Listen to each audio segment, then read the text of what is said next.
하나님의 말씀 마태복음 11장 20절로 27절.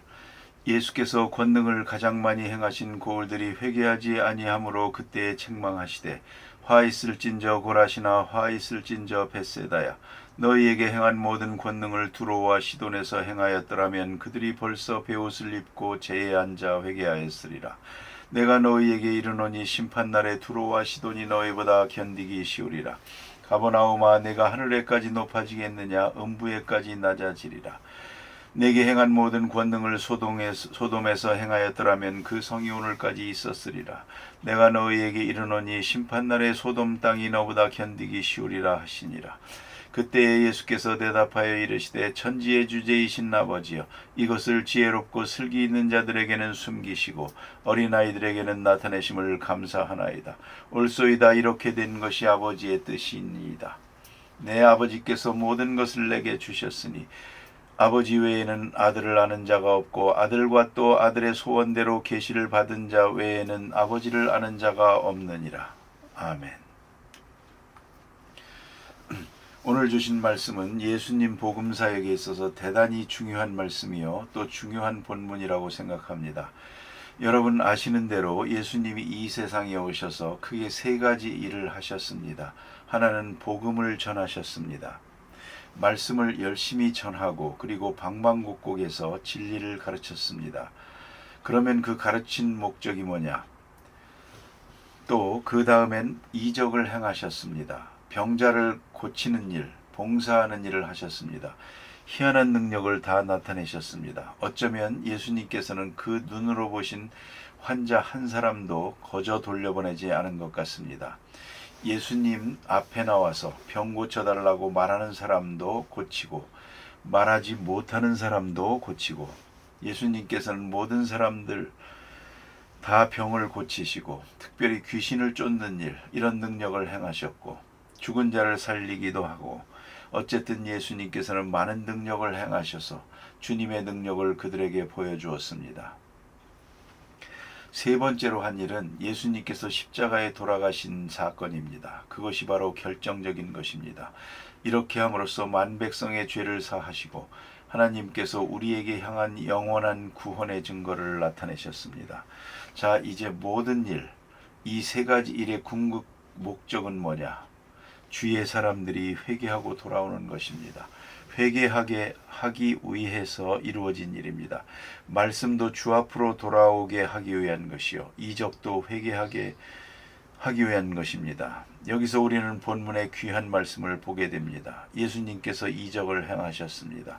그런데 이 이적을 보고 듣고도 회개치 아니함으로 그랬습니다. 이제 심판이 내려집니다. 그런 거로 우리가 깊이 생각해야 합니다. 예수님의 십자가, 우리에게 나타난 이적, 그리고 우리에게 들려지는 이 귀한 말씀, 이것이 종말론적 의미가 있는 것입니다. 마지막 통첩입니다. 그걸 잊지 말아야 합니다. 듣고도 회개하지 않고 깨닫고도 회개하지 않고 이적을 보고도 회개하지 않습니다. 그러면 이제는 심판할 수밖에 없습니다. 우리가 이적이라고 할 때에 그저 병 걸렸던 사람이 병이 낫는 것, 또 바다가 흉흉하다가 고요해지는 것, 이런 것을 이적이라고 생각합니다. 그런 긍정적인 면에서 생각합니다만 그렇지 않습니다. 병든 자가 있어야 이적이 있는 것 아닙니까? 풍랑이 일어나고야 이적이 나타나는 게 아닙니까? 그래야 사람들은 이적을 감지하니까, 또 하나님의 능력을 체험하게 되니까 말입니다. 하나님의 능력을 믿지 않으니까 결국 믿게 하기 위한 길은 이런 길밖에 없습니다.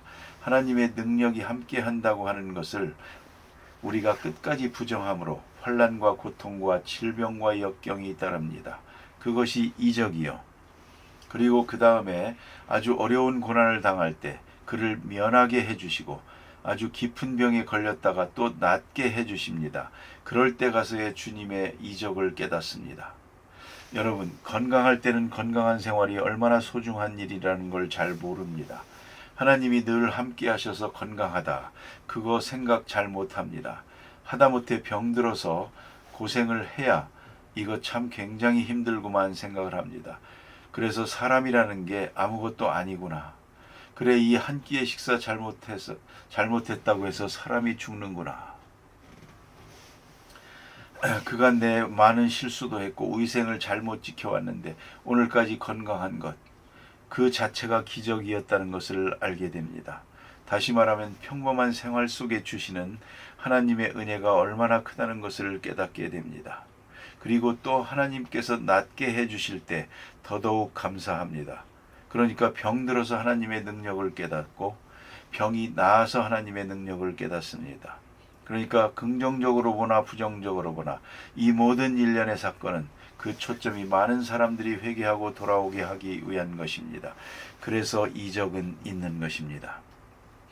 예수님께서 많은 병을 고치셨는데 그래서 예수님이 세상 사람들에게 보여진 첫 인상은 치유자입니다. 의사입니다. 참 희한한 능력을 가지신 의사라는 말입니다. 그런데 예수님이 세상에 병 고치러 온 게 아닙니다. 그 병이라는 것이 무엇을 의미하느냐?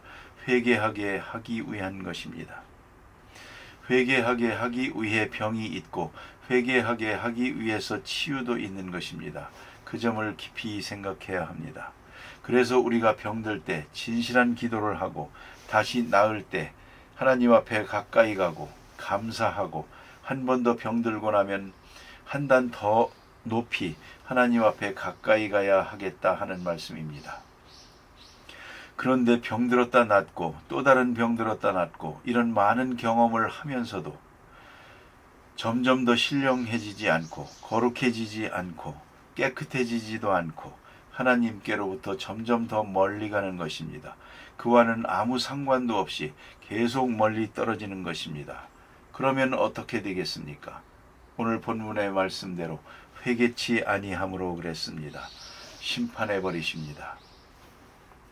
몇 번 더 병이 있을는지 몇 번 더 하나님이 인내하고 봐주실는지 모르겠으나 분명한 것은 모든 권능, 내가 당하는 것이나 남이 당하는 것이나 남이 당하는 것을 내가 보는 것이나 내가 직접 당하는 것이나 간에 그 목적은 회개에 있다는 것을 잊지 말아야 합니다. 그런 거로 다른 사람이 병원에 입원했습니다. 그러면 이제 그 사람도 회개해야겠지만 방문한 당신도 회개해야 합니다. 우리가 위하여 기도하는 중에 치유함을 얻었습니다.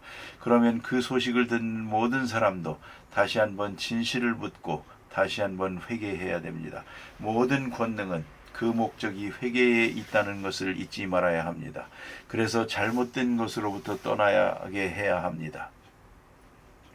여러분, 왜 그럼 이런 일이 있어야 합니까? 깨닫고도 행하지 않거든요.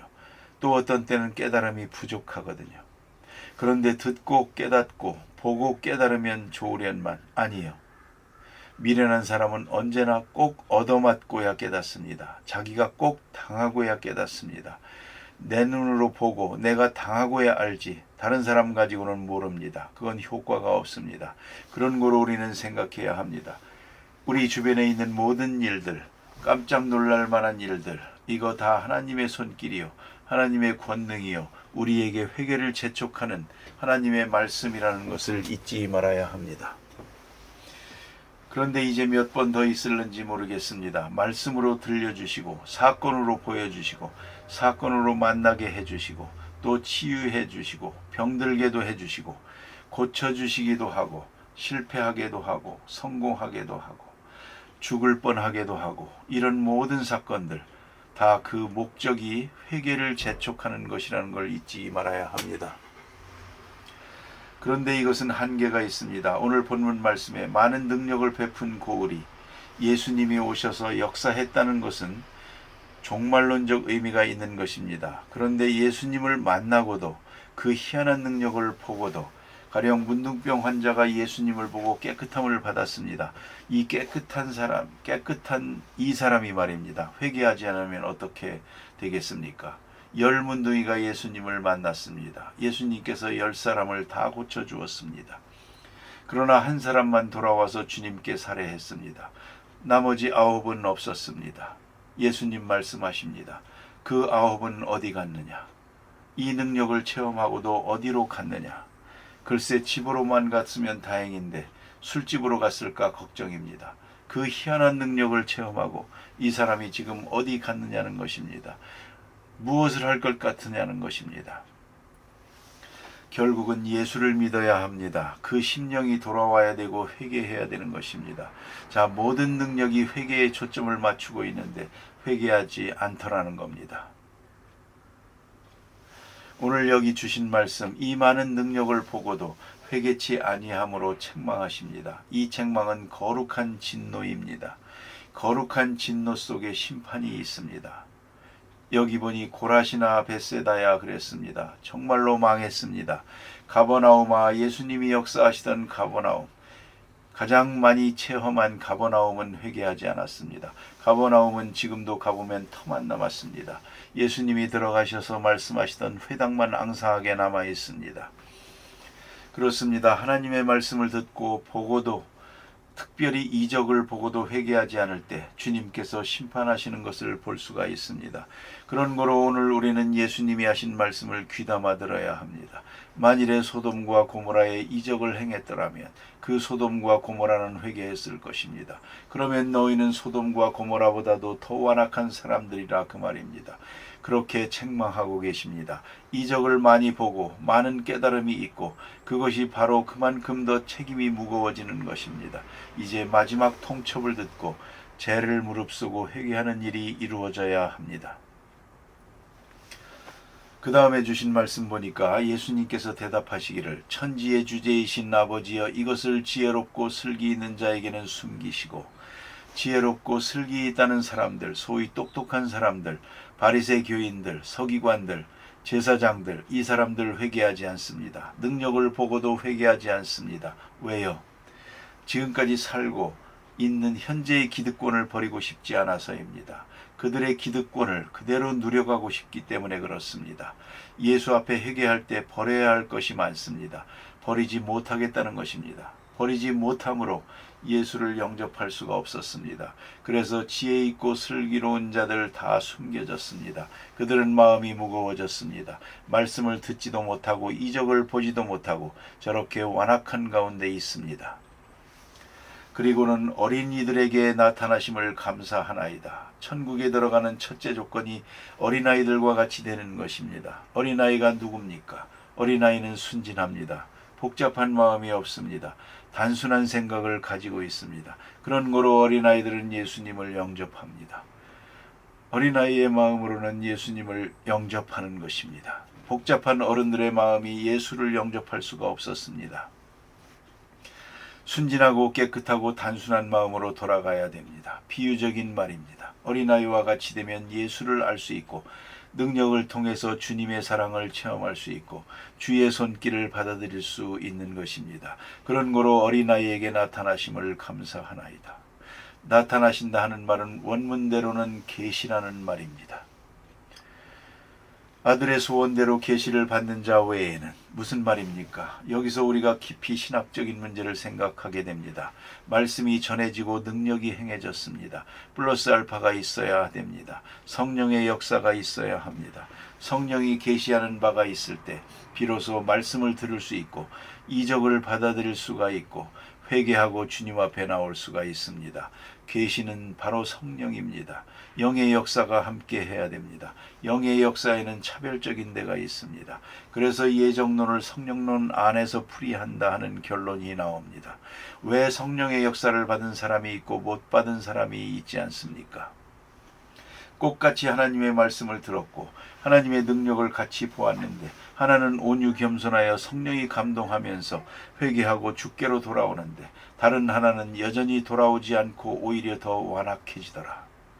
예수님의 능력을 가장 많이 본 유대 사람들이 어떻게 예수를 십자가에 못 박습니까? 그리고 십자가에서 내려오라고 조소를 합니다. 이 사람들이 누굽니까? 계시의 영을 받지 못한 사람들입니다. 성령의 역사에서 제외된 사람들입니다. 오늘도 우리가 이 시간 이 자리에서 똑같은 말씀을 듣습니다. 그러나 계시의 영을 받은 사람은 많은 은사를 받고 많은 것을 뉘우치고 이 말씀을 통해서 새로운 세계를 보면서 큰 은혜를 받고 새 사람이 되어 돌아갑니다. 그러나 어떤 사람은 끝까지 받아들이지를 못합니다. 참으로 유감된 사람입니다. 그런 거로 객관적 계시 안에 플러스 알파, 주관적 계시가 함께 해야 됩니다. 객관적 계시는 말씀과 능력이요 사건이요 주관적 계시는 우리 마음 가운데 역사하는 성령의 역사입니다. 아무도 자기 마음을 자기 마음대로 못합니다. 이 마음이 온유 겸손해서 잘 받아들일 때가 있는가 하면 어떤 때는 삐뚤어져 가지고 왜곡하고 말씀에 반항을 하고 있습니다. 이거 자기 마음대로 못하는 것입니다. 이건 심판받은 영입니다. 그런 거로 성령이 함께할 때 비로소 내게 주시는 하나님의 말씀이 되고 말씀으로 받고 믿고 순종하여 회개하고 구원에 이르게 되는 것입니다. 기도하십시다.